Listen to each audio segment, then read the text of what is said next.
नमस्ते, मैं Kumar Utpal, Limca book of world record holder, 30 पुस्तकों के लेखक। आज मैं शुरू करने जा रहा हूँ यूनेस्को वर्ल्ड हेरिटेज साइट इन बिहार। बिहार में 2 हमारे पास हैं जो यूनेस्को वर्ल्ड हेरिटेज साइट में शामिल है। यह हमारे लिए बहुत ही गर्व की बात है। यह इस गर्व के पर्व मनाने का समय है। आज उसी गर्व का पर्व हम मना रहे हैं और यूनेस्को वर्ल्ड हेरिटेज साइट इन बिहार की चर्चा कर रहे हैं। सबसे पहला जो है हमारा, यह बहुत ही महत्वपूर्ण है, वह है आपको महाबोधि टेम्पल। महाबोधि टेम्पल जिसको आप देख रहे हैं, यह जो है आपको यहाँ पर जो देख रहे हैं, यह बहुत ही सुंदर है, बहुत ही अद्भुत है, अनूठा है। आप इसकी कलाकृतियों को देखते रह जाएंगे।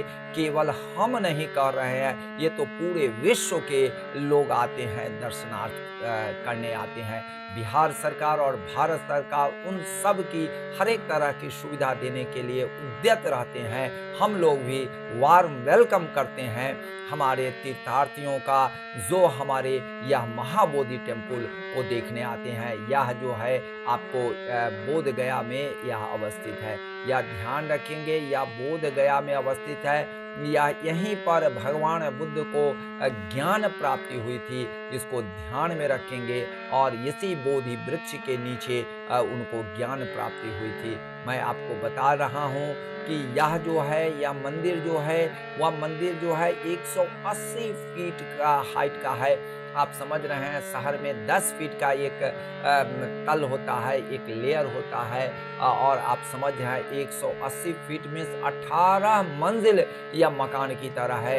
यह बहुत ही स्टाइलिश है और जैन हिंदू टेम्पल जो बनाए जाते हैं उसी की प्रतिकृति है, और जो बहुत ही अच्छा है। और आपको बता देते हैं, बुद्धिस्ट आर्किटेक्चर जो अदर कंट्री में है उसके पैगोडा की तरह ही यह दिखलाई पड़ता है। यह बहुत ही अच्छा है। हम सबको यहाँ जरूर जाना चाहिए, नमन करना चाहिए, श्रद्धा सुमन अर्पित करना चाहिए, लोगों को जन जागृत करना चाहिए कि यह जो है हमारे विश्वकृति पर यह आपको यह एक प्रतिमान के रूप में यह अवस्थित है। यह आज के दिन हम इस गर्व पर पर्व मना रहे हैं। आइए हम बताते हैं दूसरा हमारा जो साइट है, यह धर्म की जो कृति यहाँ के महात्मा बुद्ध ने पूरे विश्व में फैला दिया।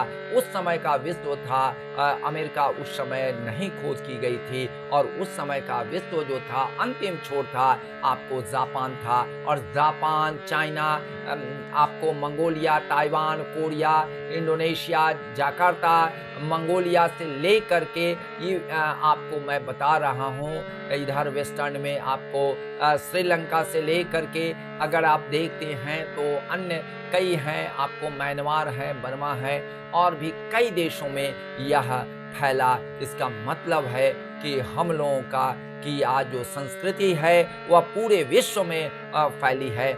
इसलिए हम लोगों को इस गर्व के पर्व में ज़रूर शामिल होना चाहिए, और इसको पूरे के पूरे वायरल बना दीजिए कि हमारा यह गर्व है और यह हमारा आज का पर्व है। हम लोगों की यह नैतिक दायित्व है कि इसको वायरल, इस वीडियो को बनाइए। नालंदा महाविहार जो ज्ञान का आप बता रहे हैं कि यह नालंदा महाविहार विश्व का यह प्रथम प्रतिकृति है, प्रथम कृति है, जो आपको बता रहे हैं गुप्त शासक कुमार गुप्त के द्वारा स्थापित किया गया है। और आज 750 वर्ष से भी अधिक समय हुआ, आज भी यह खड़ा हुआ सीना ताने कह रहा है कि विश्व का हम प्रथम कृति है। भले ही इसको तोड़ दिया गया है, मोहम्मद बख्तियार खिलजी के द्वारा यह तोड़ दिया गया, लेकिन जिस दिन तोड़ा जा रहा था, ऑक्सफोर्ड की नींव पर रही थी। आप समझ सकते हैं हमारा अंत हो रहा है और उसका उनका विश्व का शुरुआत यूनिवर्सिटी हो रहा है। इससे आप समझ सकते हैं हमारी कितनी पुरानी विरासत है, हमारी कितनी शिक्षा की धरोहर हमारी है, जो हमारे दस्तावेज के रूप में आज भी सीना ताने हुए, भले ही यह गिर गया है लेकिन इसकी आप दीवारें जो कहती है, जोर जोर से कहती है पूरे विश्व में कि आज भी हम सीना ताने खड़ा हैं और बिहार की गौरव को हम प्रदर्शित कर रहे हैं। और मैं आपको बता दे रहा हूँ कि यहाँ पर केवल एक धर्म नहीं, एक विषय नहीं, एक शाखा नहीं, इसकी बहुत सारी शाखाएं थे। धर्म और संस्कृति, योग, दर्शन से लेकर के आपको तंत्र मंत्र सब चीज़ों पर हजारों हजार पुस्तकें थी। और यह जो है कहा जाता है कि 6 महीना तक ये चलते रहा। और यह जो है आपको बता दे रहे हैं हुएनसांग, जिनका नाम आपको एक और नाम है ज़ुआंगज़ांग कहलाते हैं, वह जो हैं आपको बता रहे हैं 657 संस्कृत टेक्स्ट को अपने साथ ले जा करके सुरक्षित किए। और बता दे रहे हैं यिजिंग, जिनका नाम हम लोग हिंदी में यत्सिंग कहते हैं, इत्सिंग जिसको हम लोग कहते हैं, मैं लिख दे रहा हूँ, इत्सिंग जिसको हम लोग कहते हैं, या जो है इजिंग कहा जाता है, या जो है आपको लेके गए थे 400 संस्कृत टेक्स्ट को लेके गए थे।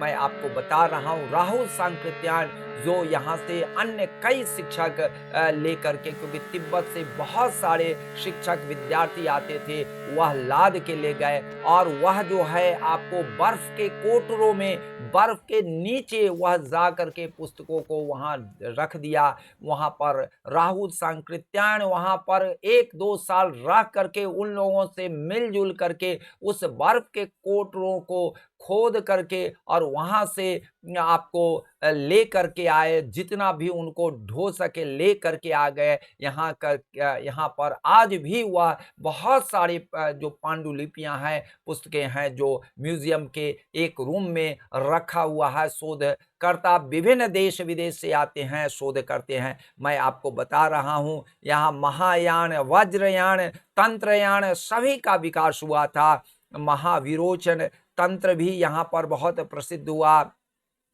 बोधिसत्व, आर्यवर्त, शांति देवा, ये सभी जो हैं काफ़ी आगे बढ़ा है। बाद में तो आप जान ही रहे हैं इसका जो है आपको बख्तियार खिलजी ने, मोहम्मद बख्तियार खिलजी ने आग लगा दिए, जिसके कारण जो है यह ध्वस्त हो गया।